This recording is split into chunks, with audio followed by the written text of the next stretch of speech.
គេមើងងាយហ៊ូគណូគេពេលជ្រាយគេដាក់ទុំនាយឆន្ទៈជាអាវុធគ្មានអាចថ្ញារលាយតស៊ូរីត្រេះខ្ញុំមិនចេះទន់ជ្រាយចាប់ក្តីសម័យតោងឡើងយេខ្ញុំចាប់ក្តីសម័យតោងឡើងយេឌូម៉ាទើបបានស្គាល់ជាតារាចំប៉ះអានេះដូចជាប៉ះអាណាអញឲ្យឯងសំពះធ្វើមុខដូចស្វាឌូម៉ា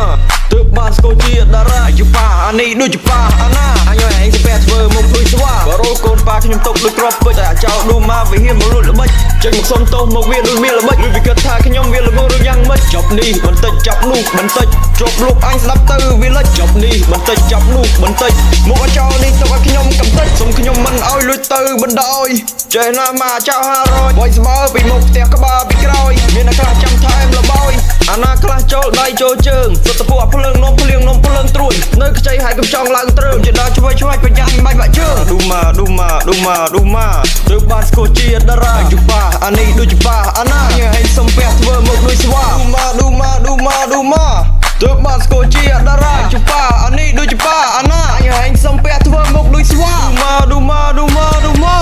ទើបបានស្គាល់ជាតារាជប៉ាអានេះដូចជាប៉ាអាណាញ៉ែឯងសំពះធ្វើមុខដូចស្វាឌូម៉ាទើបបានស្គាល់ជាតារាជប៉ាអានេះដូចជាប៉ាអាណាអញឲ្យឯងសំពះធ្វើមុខដូចស្វាក៏រោលកូនប៉ាខ្ញុំຕົកដូចគ្រាប់ពេជ្រតែអាចោឌូម៉ាវាហ៊ានមកលួចល្បិចចេញមកសុំទោសមកវាដូចមានល្បិចឬវាគិតថាខ្ញុំវាល្ងឬយ៉ាងម៉េច